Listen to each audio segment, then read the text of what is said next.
What's up, D-Gens? This is Locked In. As per usual, I'm your host, Mason Cameron, at PFF_Mace on Twitter. And my partner in crime, Vishaal Gupta, he is out tonight. He's taking some much-deserved R&R.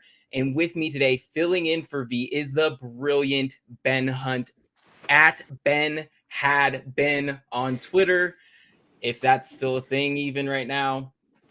Ben, you filled in masterfully for us last week. We had to bring you back. How are you doing tonight? You ready to make some money? Oh yeah, locked in, locked and loaded, all the locked puns and sayings I can think of. Let's do this. Let's make some money. It was a good week last week. We don't need to get into Twitter and how that's burning down as we speak, but we managed to fit it in right away, and I love you for it. Appreciate the good intro, but yeah, let's do it. It's another decent slate. Another decent slate. Yeah, we love to see it, and we had to get a little jab in there at Elon. You know, the show wouldn't be the same, but you know, we did over underdogs last night with Von Moore. So anybody who didn't go see it, go check that out if you missed it. You can find that on our YouTube and our Twitch pages. And like Ben said, we are locked and loaded for the main event tonight. We're breaking down all of our favorite bets for the week. It's going to be a good time. And before we do that, we have a little bit of housekeeping to do. And it's my favorite part. This is my favorite part. Only on winning weeks, though, because other weeks we can just kind of skate by it. But this week, for anybody that doesn't know, myself and Vishaal, we do a really cool piece over on importantnonsense.com. It's called NFL Versus. It pits us against each other in a battle of wits going directly head-to-head on the market. You can check it out every Wednesday. You don't want to miss it. You can get access to that through our Patreon and everything that our Discord and everything the sports betting team has to offer. So you're going to want to go check that out. And like I said, last week I took a emphatic 2-0 to make this another close race. It was starting to get away from me, Ben. I'm not going to lie. I was a little bit worried because V is very smart, very good at his job. So I had to, buckle up and get in there. And luckily, we made it away this last week. We took a pair of totals, which sometimes happens because me and V kind of, great minds think alike. We tend to fall on the same side sometimes. So we took a pair of totals this last week. We started off with Minnesota at Buffalo. The total was 45.5. I was on the side of the over, and everybody knows how that one went because that might have been the game of the year, Ben. How did you like that one?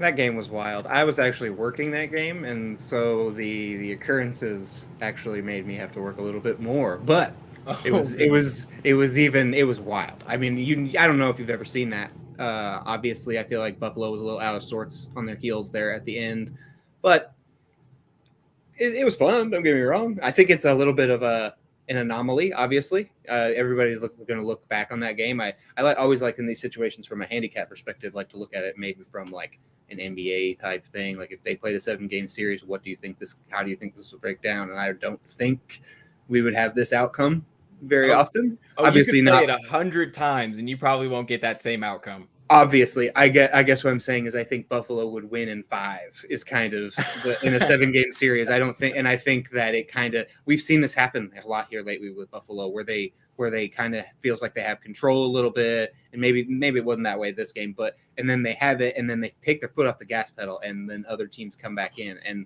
it kind of felt like they were out of sorts there at the end. And I've watched a lot of tape since then. That was the first tape that I watched, obviously, since I worked the game live, but so it's not the freshest in my memory. But yeah, I mean, it was possibly the game of the year, but so wild. And I'm still not necessarily sold on the Vikings, but yeah, I mean, it's fun. It was definitely a fun one. It was an insane 2 minutes, and honestly, it was very on brand for the Vikings because like they just play everybody to the same level. They seem to be at where they're at because of just hanging on by the skin of their teeth. And so it is absolutely crazy. And you're absolutely right. Buffalo seems like the best team in the entire NFL for about 4/5 of the game every single week. And then they fall asleep at some point and have to wake back up. And usually they're able to hold teams off, but they definitely weren't this time. I mean, technically they did hold off the Vikings. And then the crazy occurrence of the fumble in the end zone. And I don't know, you just cannot write it another way. I was on the edge of my seat. My neighbors, I'm sure, hate me now because of all the yelling that I was doing. And they're probably really confused because they're like, the Broncos aren't even playing right now. What is this kid yelling about? So it was definitely an interesting game. And I hope that we get some more barn burners like that one this week. But on to the second game of our slate for last week for NFL versus myself and Vishaal. We were also on a total for the Chargers at the Niners. And we actually had a flipped, same number, but we had it flipped. I took the under and won on that. The game ended Chargers 16, Niners 22, 38 total points under the 45.5. And that was another nice one. This San Francisco team, to me, is going to be a extremely tough out all the way to the end of the road. And the reason because of that is they finally have that hidden piece that they've been looking for a long time. And I know that Christian McCaffrey didn't have huge numbers this last game. He only had, I think, like right around about 70 total yards and 15 or so touches. So it wasn't really outstanding, but it does show that he's commanding attention from defenses and he makes everybody's life easier on this offense. And when the defense plays as well as we know they can play, they're going to be a tough team to beat. Now, I know the Chargers have had a lot of issues as of late, and they might be the most disappointing team so far just because their expectations were so high. But every win is a good win. Every cover is a good cover, so we love to see it. And, actually, you know what? I don't even think they did cover the full thing, did they? What was the line for that one? I think the line was 7.5 or 7 around game time. Goodness gracious! All right, because I teased it with Dallas, and I so teased it didn't matter. I teased it as well, and it didn't matter. Again, because of Dallas, I think the entire industry. We were talking about that a little bit before, but I think the entire industry dropped that Dallas game. What an interesting one for sure. There was a lot of crazy. It was a wild week last week. It was a wild week last week. And then we actually are going to go into our first picks of NFL versus for this week, but we have a ton of overlap here. You have a bunch of picks from the couple of games that we picked. So we're going to dive into it, and we're going to actually have a lot to break down in these two games. So it will run a little bit longer than it usually does, but bear with us, everybody. You'll have a lot of fun, get some winners here.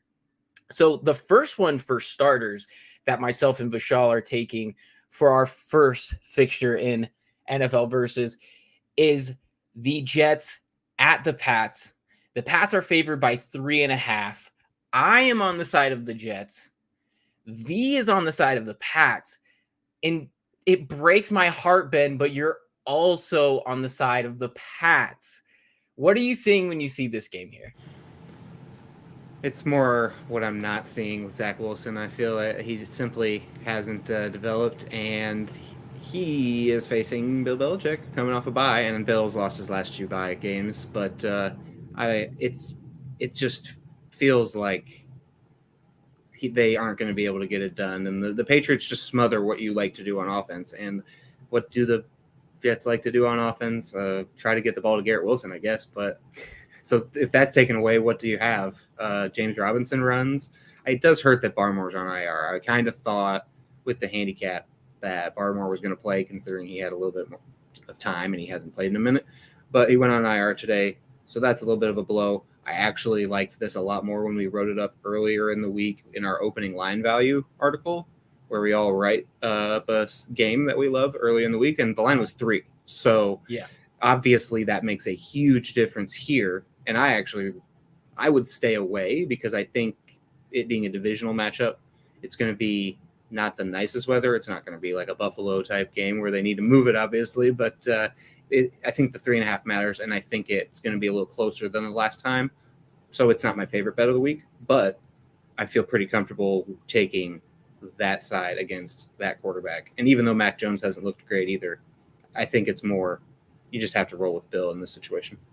Yeah. And, the thing to me that was so interesting is that this Jets team, I mean, I faded them the last couple of weeks because I thought, hey, this wasn't, well, they had a bye this last week, but I faded them against the Bills. I thought, hey, this defense isn't for real. They haven't faced any real talent. And then they really did come out and play well against the Bills and really, put their foot down and said, hey, we're going to try to come out and compete for this division, or maybe not for the division, but they're going to be competing for a playoff spot down the road. And historically, Bill has been a murderer for young teams, young quarterbacks, and that's well documented, and we do know this. And I think that that's going to be fully on display this week. I totally agree. But I think the big crux of this argument is that, or this handicap, is that Robert Saleh has to understand what his team is good at and what his team isn't good at. And when you put the ball in Zach Wilson's hands, they tend to lose. Games where he's throwing, or just their quarterback in general, when Flacco was playing those handful of games, when they throw for more than 30 passes, they lose. They lose the game and they do not cover. And that is a bad look for them. So when you have a team like that where you can't trust the passer, but you do have a nice defense, it helps to, run the ball. And I think that that's how they have to go. They definitely have to continue to attack this team, wear them down, and that's going to be their only shot. And really, I wouldn't love this line. Like you said, I really wouldn't love this line at 3 for the Jets, but the extra hook kind of leaned me that way because I think it's going to be close down the stretch. When you look at both of these teams, and even like into their last matchup, Zach Wilson played poorly, but I highlighted it on our over underdogs last night that Mac Jones hasn't played that well since his return. And I think you can fade both of the passers for two of the top elite defenses in the NFL right now. Both of these defenses are top 3 in EPA per play for the whole season and EPA per dropback and all those great things. So I would definitely fade both of them. I think the score is going to be very, very close down the stretch. And that's actually as we were breaking it down throughout the week, because as you said, we were highlighting it in our opening line values piece early on in the week. And what had kind of happened here is that when we see this game, it's kind of didn't make sense because, well, the Jets were a 3-point underdog at home just a few weeks ago. And now they're a 3-point underdog on the road, or a 3.5-point underdog on the road. And it's like, well, it's the same one. They didn't accomplish it last time. Why would they accomplish it this time? And I think a lot of that comes down to momentum and that both of these teams are going to be pissed and they don't like each other. And divisional matchups tend to be low scoring. So as we broke this down, I started to fall in love with the under, even though it's at 38.5, I think. Seems like a really, really low number for the line. But I think you're going to clear this one by at least a touchdown. So that's going to be a super interesting matchup moving forward. It might not be one to watch as much, but it'll tell us a lot about where the Jets are as a team moving forward if they can keep this game close and even win this game, kind of like they've done throughout the year against opponents that most people have sold them on. So it's going to be a nice watch for sure. Well, no, it's not. It's going to be a horrible watch, but it's going to be an interesting result, to say the least. But on to our next game of the slate for NFL versus, and that's going to be the Eagles at the Colts. Oh, Ben, what is going on over here? Please tell me.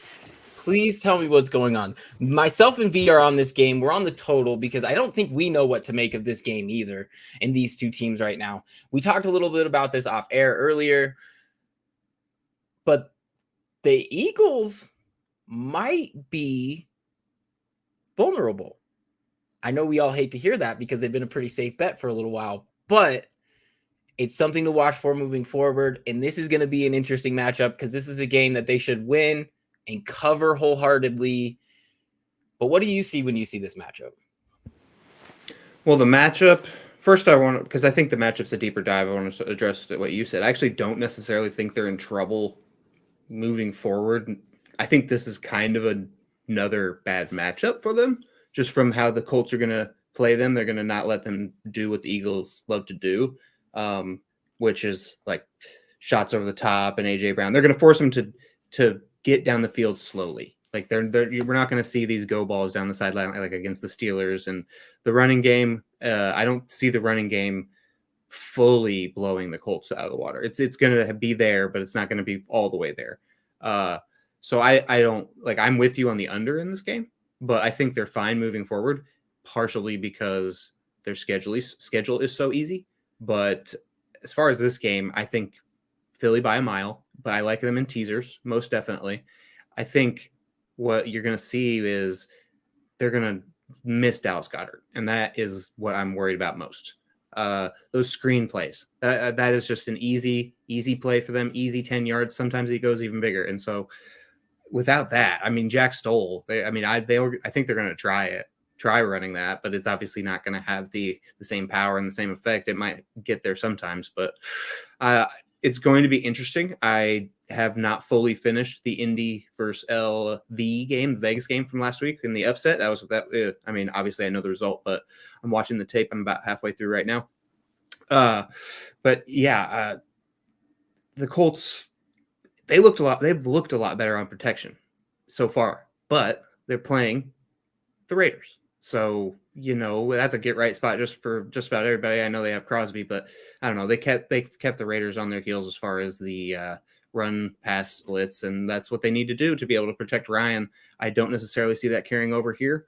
I kind of think the Eagles might not score that much, and I see obviously the Colts being stifled because you'd think the Eagles would get it together on defense. I don't think we're going to see as many guys running free as we saw against Washington. I thought Washington came with a good game plan, especially having the 3 wide receivers back, but they didn't lean into it as much as they normally do.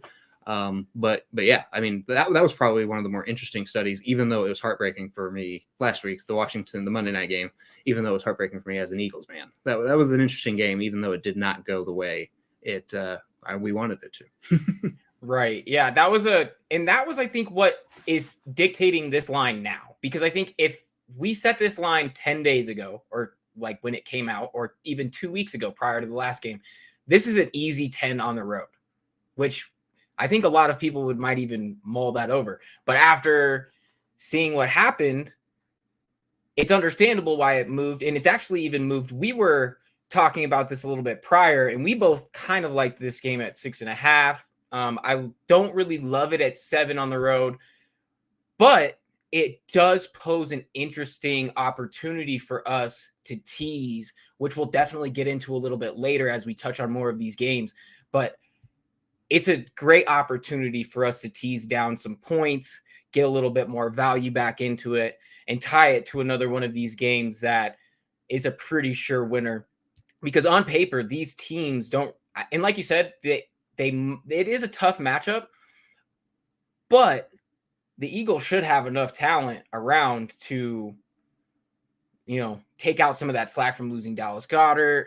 Like you said, they're probably going to try some of the same things. It's not going to work. Maybe they developed some new wrinkles in their system that gives them a little bit of a boost, but it's something that we're going to have to see. For me, I think a lot of what happens in this game comes down to emotion, which is so bad to handicap with.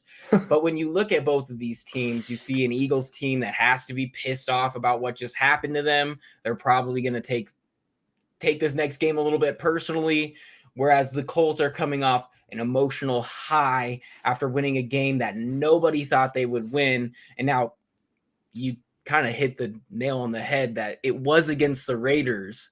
So this is a big difference in teams.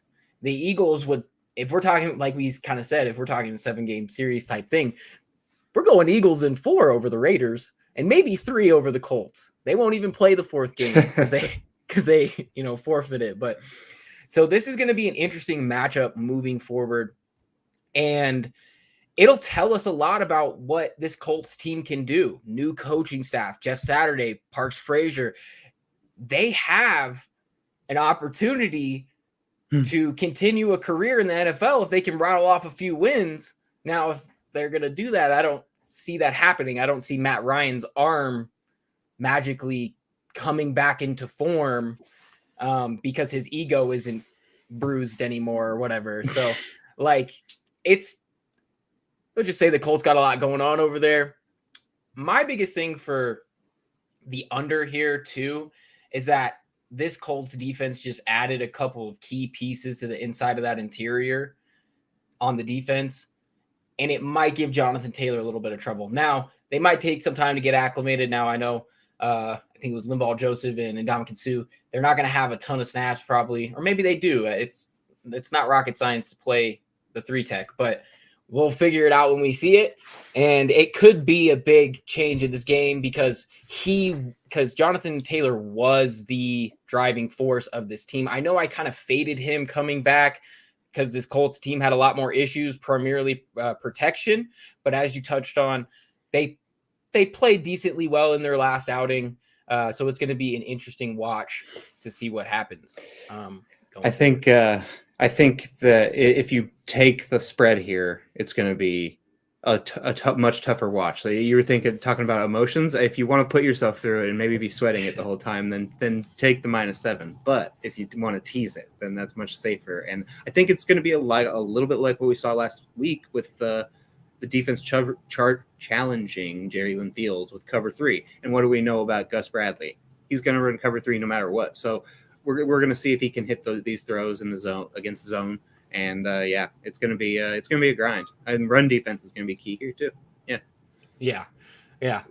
And like we said, that taking that 6 might be the only way to make this an interesting, or that 7 might be the only way to make this an interesting watch down the stretch. But that's kind of why we bet on anything, frankly.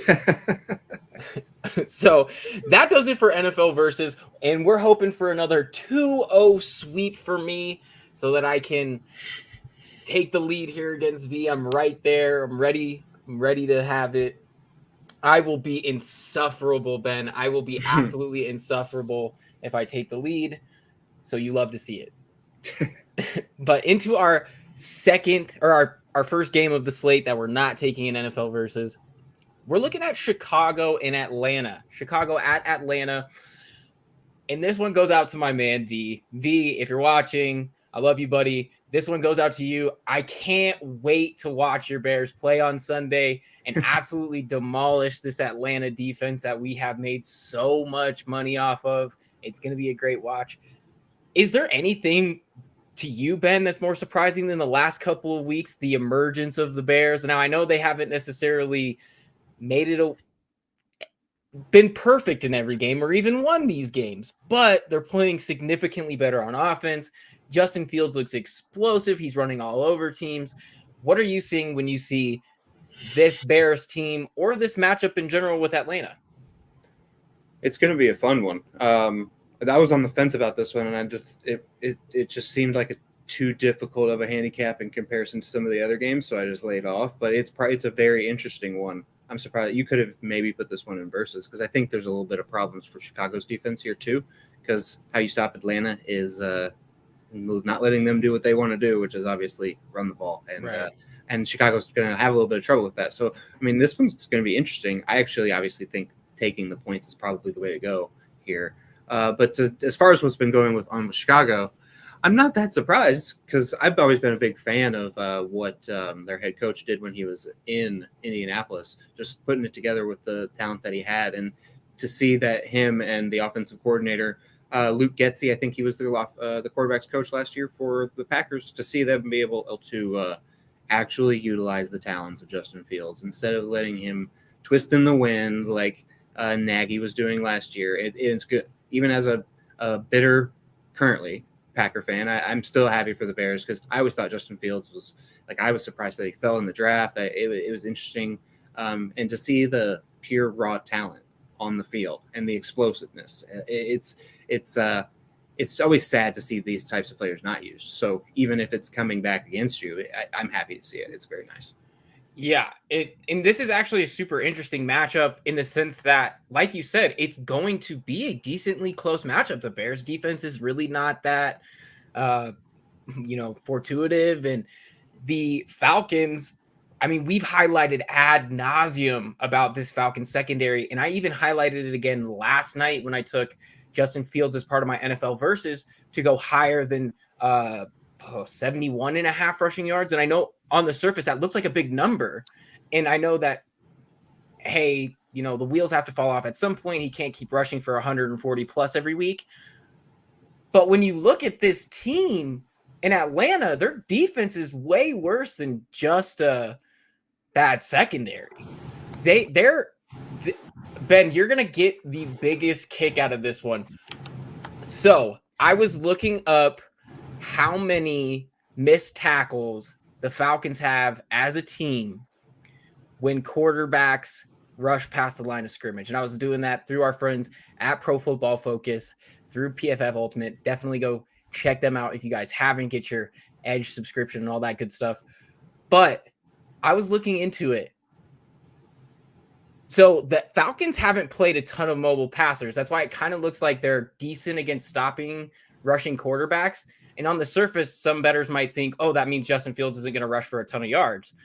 But when you look at their number of missed tackles, so only 5 times this year have they had a quarterback rush past the line of scrimmage. They have missed a tackle 4 times.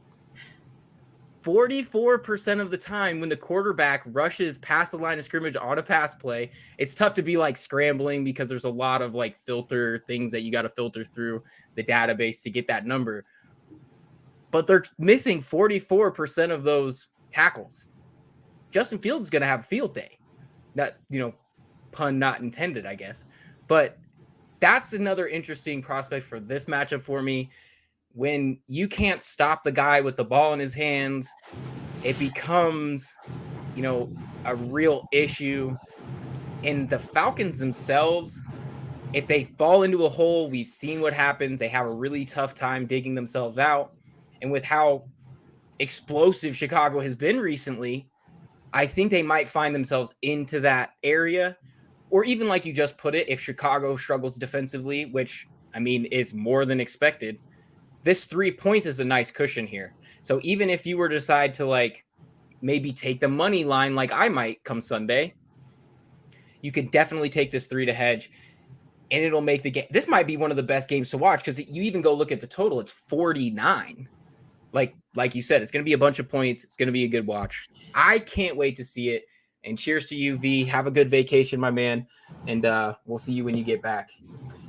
But anyway, we're on to the next one, Ben. And we have the Washington Commies at the Houston Texans. And you're really liking Washington -3 here on the road. And not to spoil anything, but this might be another great teaser opportunity if I know where you're headed. So what are you thinking about this one?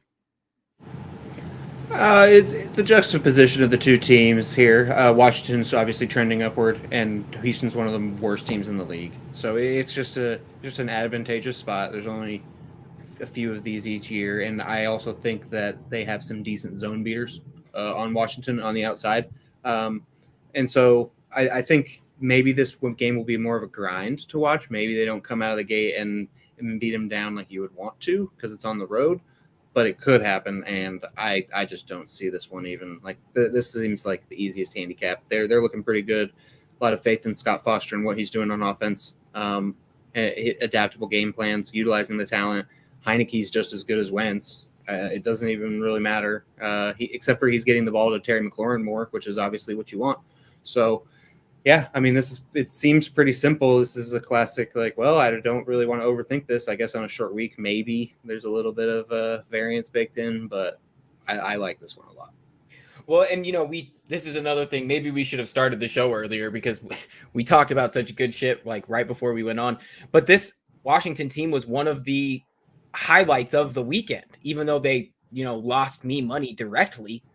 The fact that they came out and showed out in prime time on the best team in the NFL right now is definitely a positive step moving forward, especially when we talk about betting, because, we kind of shrug and laugh and joke about trends, how they're, kind of just dressed up stats and things like that. They're not really that impressive.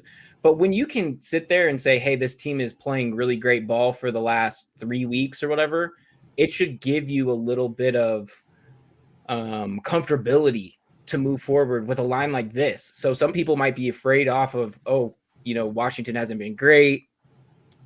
They're -3 on the road. The Texans have played some teams close. Like, yeah, but go look a little bit closer, and the wheels have fallen off in Houston. Like, they had a little something, but not a lot's going for them right now. They're hoping that getting Brandon Cooks back is going to reignite some flame that Davis Mills is going to figure out, which, again, damn it, Davis Mills, you have to throw for 300 yards the week I take your under, too. Like, another reason I'm petty, and I'm definitely right there with you, and I'm going to be going against them. But it's hard to see how Houston's ever going to stop them because, I mean, I feel like they're going to be able to run the ball. I feel like they're going to be able to pass the ball. And Chase Young's coming back. And the defensive line is already eating on just about everybody. If they can eat on the Eagles, they're going to eat on just about everybody. So, yeah, right. It'll be a fun one if you like winning money. Yeah, and teams are viable as well, obviously. Yeah, exactly. This is another great opportunity for a teaser, and I know you built a nice little one that you're going to give to all the people, wrapped up in a nice little bow at the end here.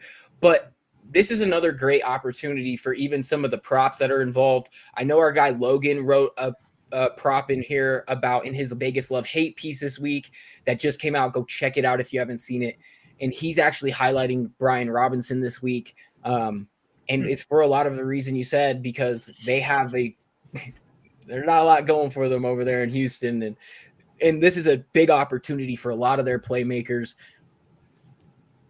Taylor Heineke, man, he's a gamer. I love watching gamers, but I can't help but think how this Washington team might be really scary if they had a quarterback that could get Terry McLaurin the ball all the time and the rest of these receivers the ball all the time.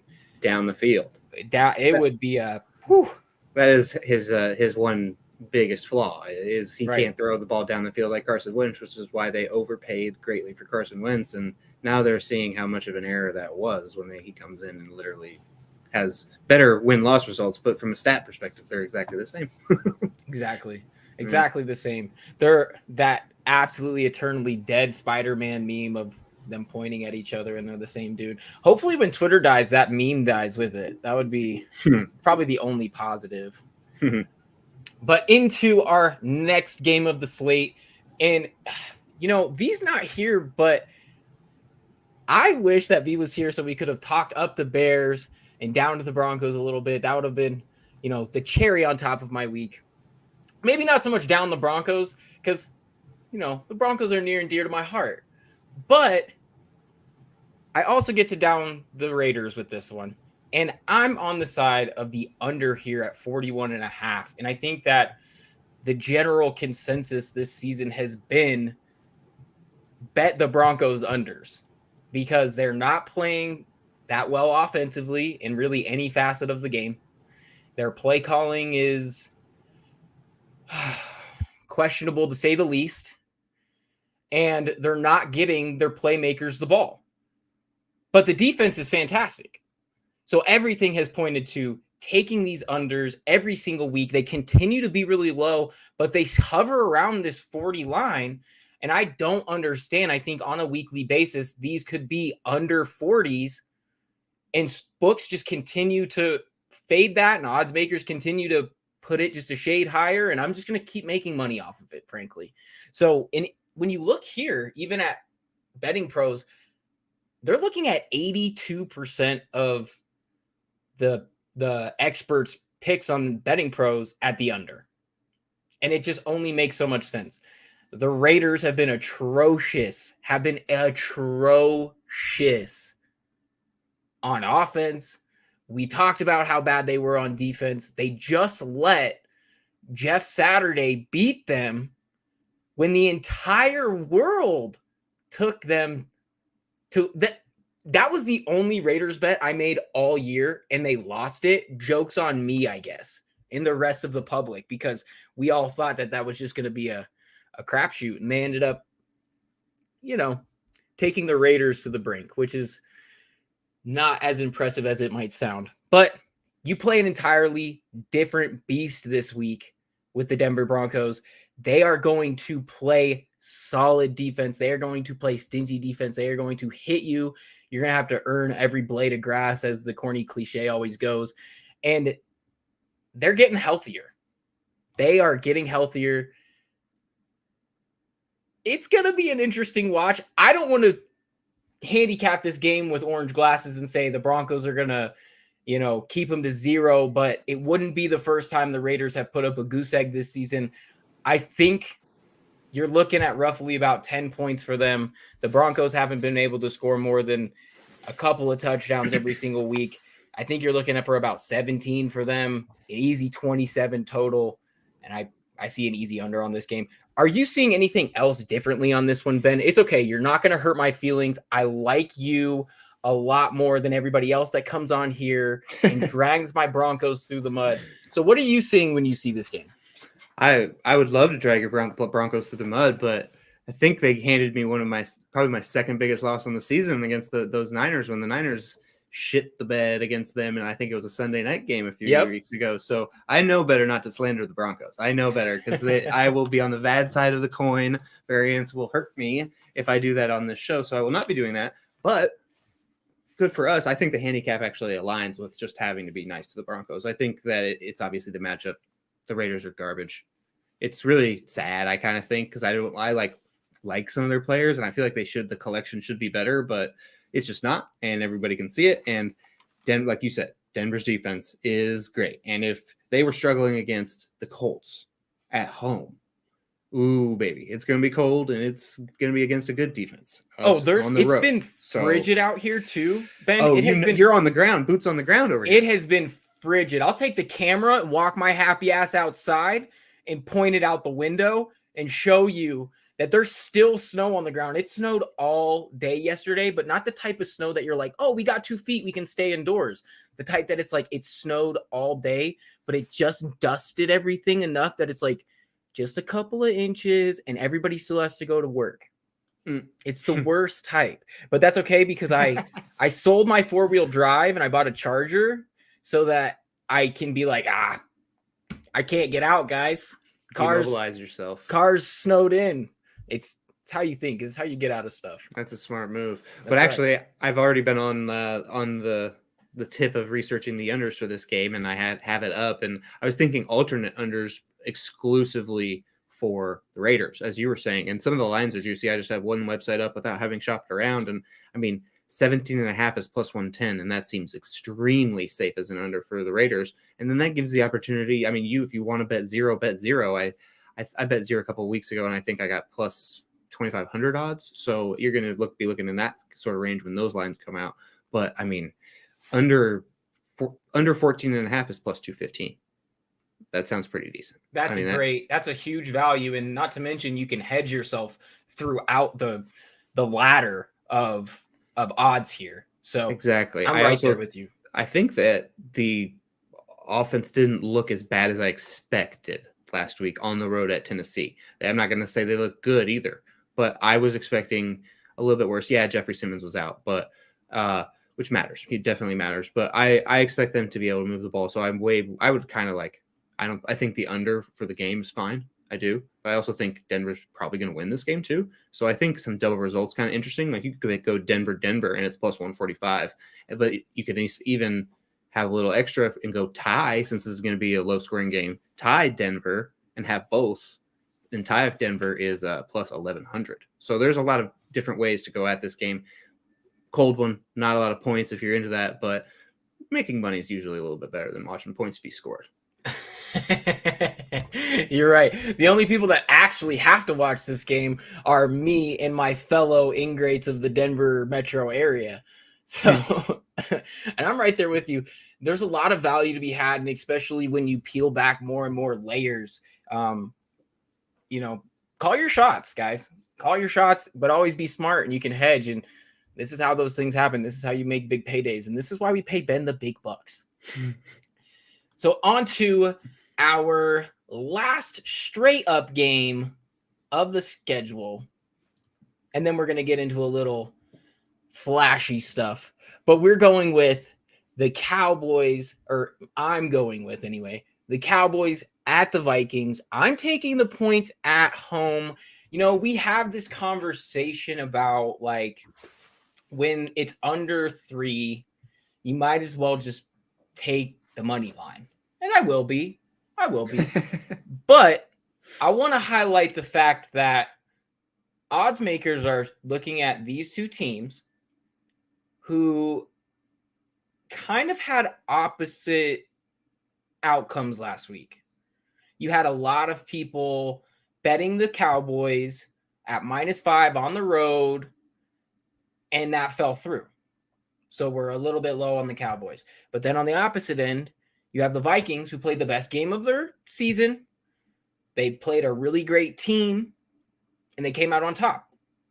Now, a lot of that does come to variance. Like we did say, the Vikings play that game 7 times, and they aren't doing that again. So it's an interesting facet when you pin these two teams together on the trajectory that they've gone, and then odds makers tell me, yeah, we're going to give the Vikings points.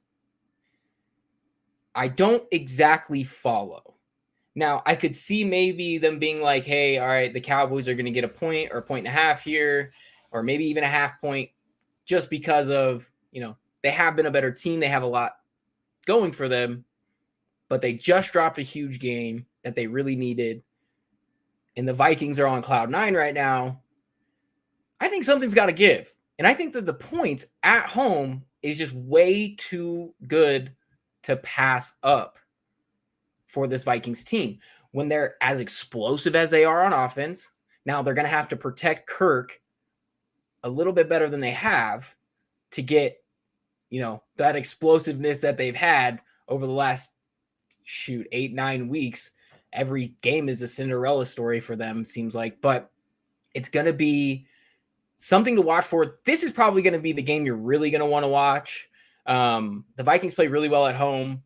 That defense and running travels. So the Cowboys have a puncher's chance at this one, even though they played like shit last week. But, I'm going to lean on the side of the Vikings and Kirk O'Chains here to take the win. What are you seeing when you see this matchup? Is there anything else that's catching your eye on this one? I mean, there's a lot catching my eye. It's just hard to find one direction to lean in. I think if you put a gun to my head, I'd go Dallas. But I think you highlighted it perfectly. Where the teams are in the market, the differences. And I think just in this situation, if I had to do it, I'd want to buy the team at the bottom as opposed to buying the team at the top. And as you said, also, it was a variance fest last week. I mean, they probably should have won the game in regulation. And then they somehow botched that down the stretch. And then they botched the snap, and we all know the rest. But this is going to be an interesting one because I think the health is so key for Dallas. And what's going on with Micah Parsons? He's not playing even half the full allotment of pass rushing snaps. And we look at the practice report, it's a little bit shaky on defense, and we know what those corners looked like. The backup corners, that is, last week against Green Bay. And now they're facing arguably much better wide receivers. So this one's tough. And I think in these spots, just for my soul, I tend to just lay off. And so I can enjoy it because it probably is the most fun matchup of the week. Whereas almost every game we've talked about up until this point is a money-making opportunity, but it isn't necessarily the most high-level NFL football. Right. I mean, the only one I would be excited to watch is Chicago, Atlanta, but if you give me Justin Fields from the first few weeks, then I'm out. Right. Maybe Mariota's okay to watch sometimes, I guess. But anyway, this one's fun. This one's a lot of fun. I like a lot what both teams are doing. I wish Minnesota was a little more consistent, and I think that should have came back to bite them last week. Will Dallas be able to take advantage? We shall see. This is definitely a highlighted game on the schedule for us. Yeah. For everybody. And you put it perfectly. This is going to be one that you might not even have to bet on because it's going to be more than enough fun to watch. Maybe it'll be good enough that you won't care about losing any money. But it's definitely going to be a barn burner. I think it's going to be an interesting one for sure. And then that's it for our slate. But Ben, you have something for all the people at home. A nice little early Christmas present from Uncle Ben to get their bankroll right. Ben, why don't you run everybody through this nice little teaser that you're putting together here that we have. I'm seeing that you have Washington +3 at Houston. We're teasing the -3 that they got. You have Cleveland at Buffalo. Buffalo -1.5. That just sounds like making money right there. And then we have Philly -0.5 point, or actually now it's a full point because they're at 7. And that's at Indy for anybody that forgot. And then last but certainly not least, I had graphics for all these too that I didn't go through.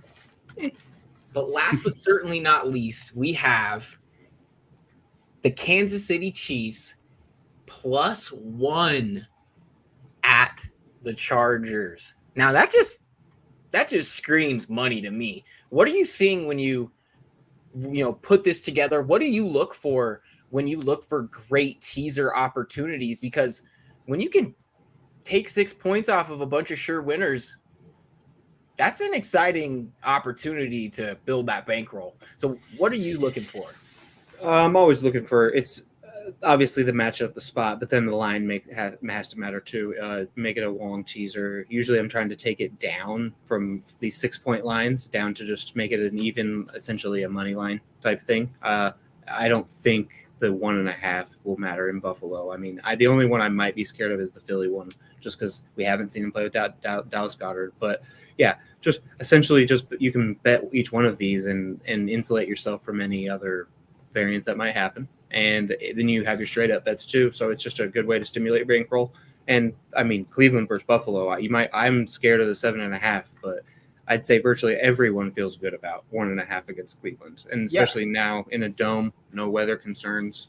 And Poyer's back, which I think clearly matters. Right. I think you can take the Washington one out, quite frankly, but I think it's also a good one if you don't like the other two, because I think betting Washington straight up is the way to go. But if you don't want to mess with Philly, and I think the KC game will probably end up being close, which is why I wouldn't want to mess with the 5.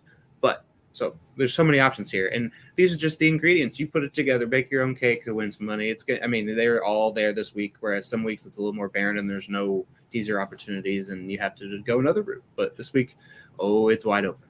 And it makes a lot of sense. And you highlighted this Cleveland Buffalo game, which is an interesting one. We didn't really talk a lot about, but that game moved from Buffalo. It's now going to be played in Detroit. The total for that game absolutely skyrocketed. I actually got in on like 43 early in the week because the forecast wasn't looking great, and suddenly it's changed now up to 45 because they're playing in a dome.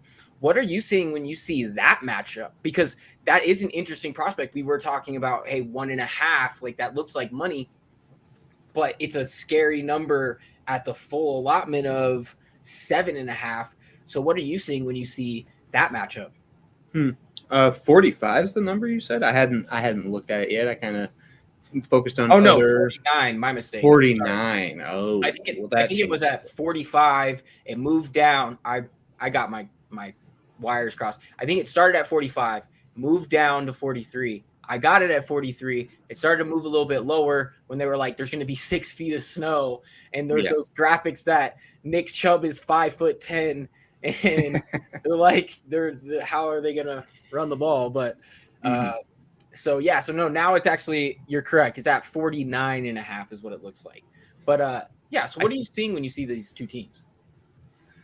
I think Buffalo is going to be out for vengeance. They definitely have something to prove after last week, and Cleveland hasn't shown to be able to stop an explosive offense. Maybe they'll be able to put some pressure on Josh Allen, but his escapability should be able to combat anything that they might throw at him, at least some of it. I think this is a pretty safe one if you just neutralize the spread.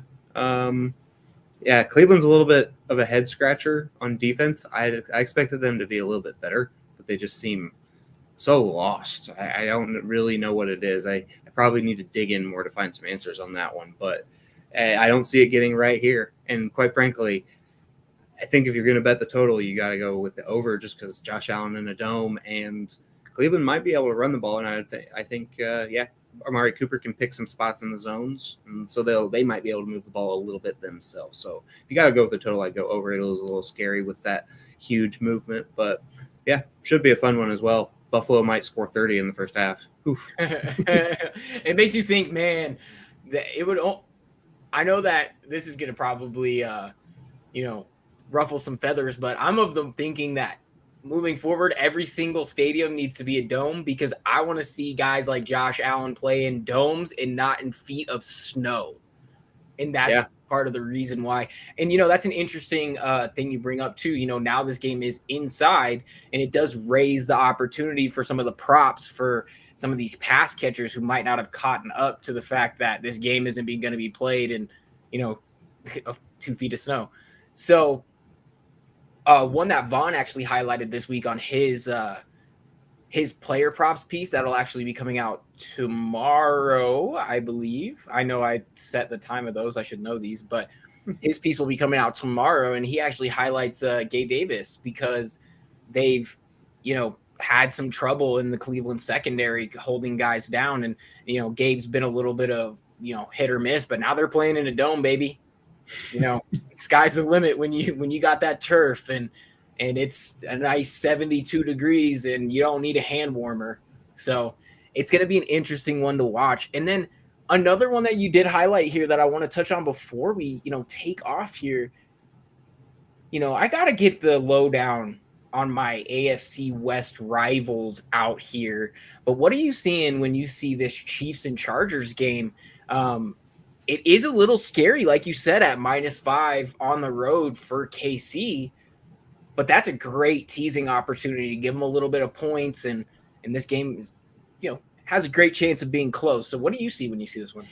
I think it's definitely close. And now that I'm really thinking it over, I think it'd be a decent opportunity to find a middle. Take the points with LA because these games almost always end in the 4-3 range. So 5 seems pretty juicy, especially at home, even though the home matchup isn't the most traditional of all time.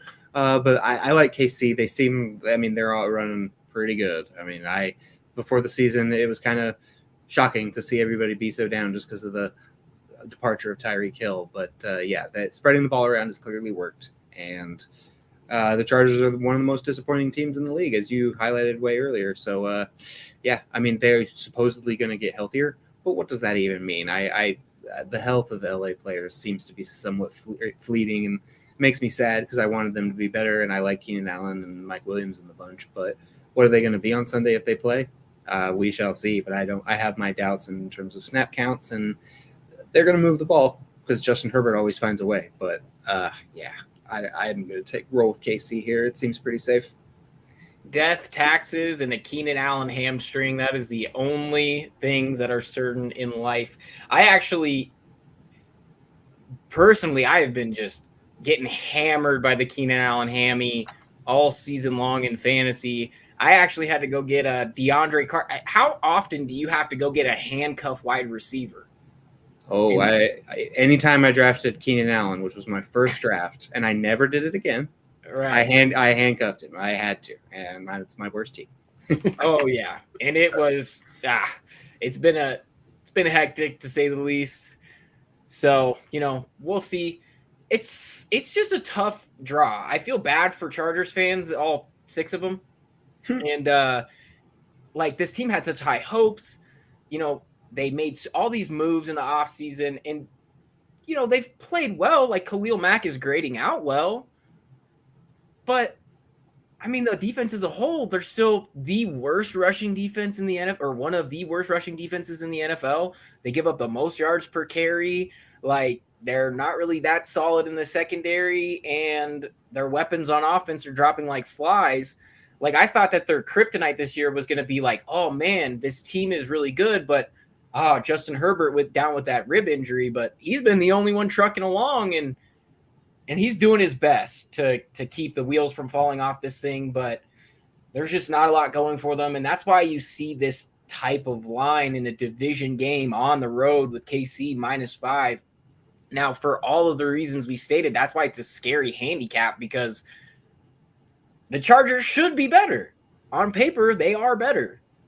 Well, not on all pieces of paper, but on the roster, on the piece that says what their roster looks like they look like they should be better, and they just haven't been. Whereas KC did the opposite. They got worse on their roster. They've spread the ball around, and they've looked just as good. So it's an interesting watch. I love the teaser possibility right there, and I, for one, will 100% be taking that one. And it's going to be another good week. A lot of money-making opportunities for us. Pacheco props. Pacheco props. That's a good one. That's probably in play as well. Maybe some alternate. I'm going to look into some alternate rushing props. Maybe 2 touchdown props as well, just to see. Yeah. Considering the rushing defense you referenced, obviously. Just horrendous. Just absolutely horrendous, which doesn't make any sense why they can't figure out how to fit the run.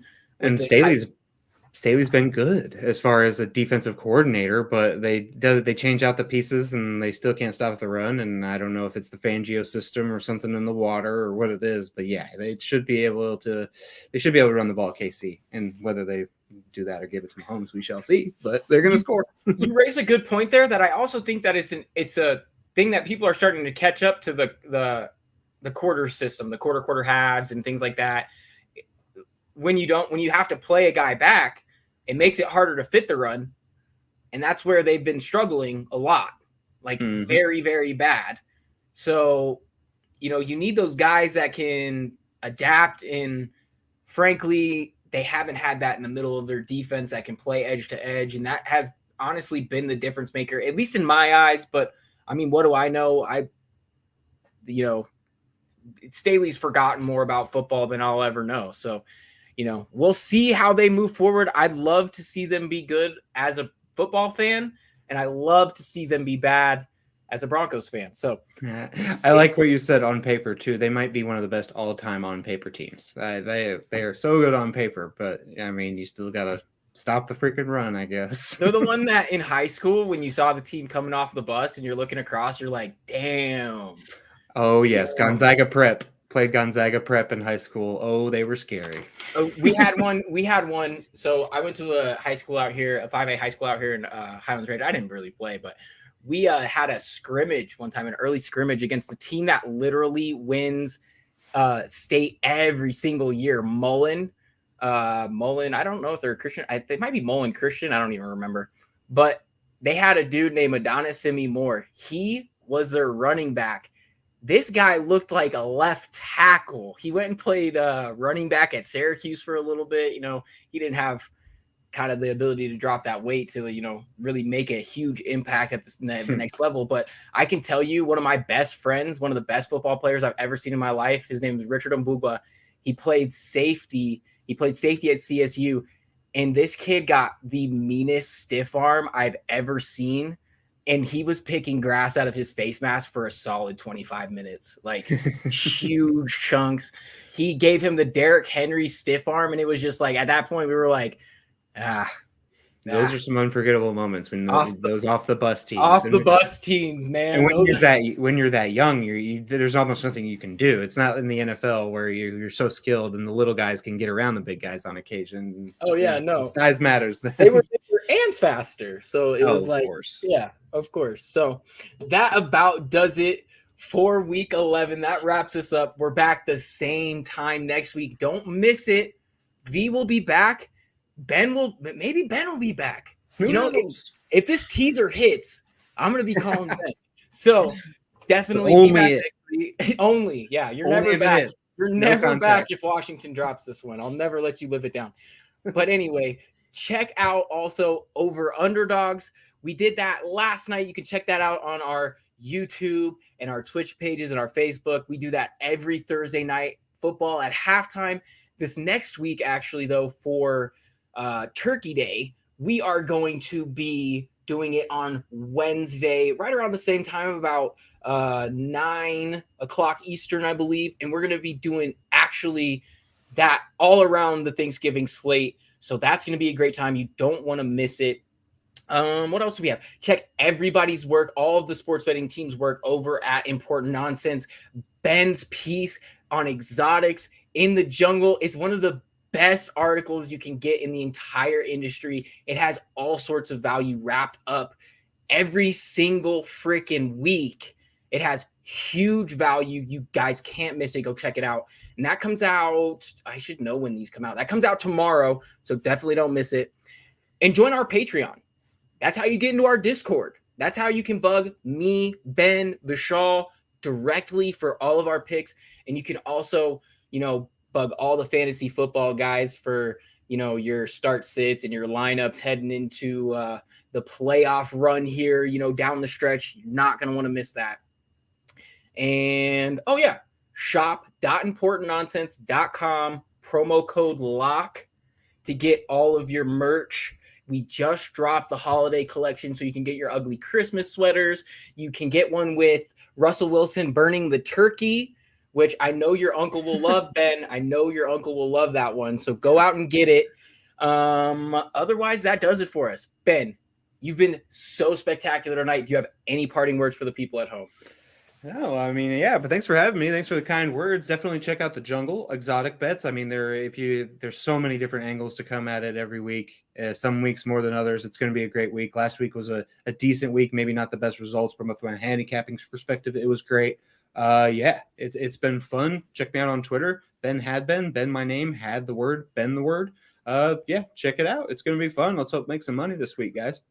Ben the name, Ben the word, or had the word, Ben the word. I love it every time you say it. And actually, another secret piece before we head off, Ben also writes the funniest article on the entire site. It is hilarious. Go check it out. You're definitely going to want to see that one. And that does it for us, everybody. Until next time, good luck and Godspeed.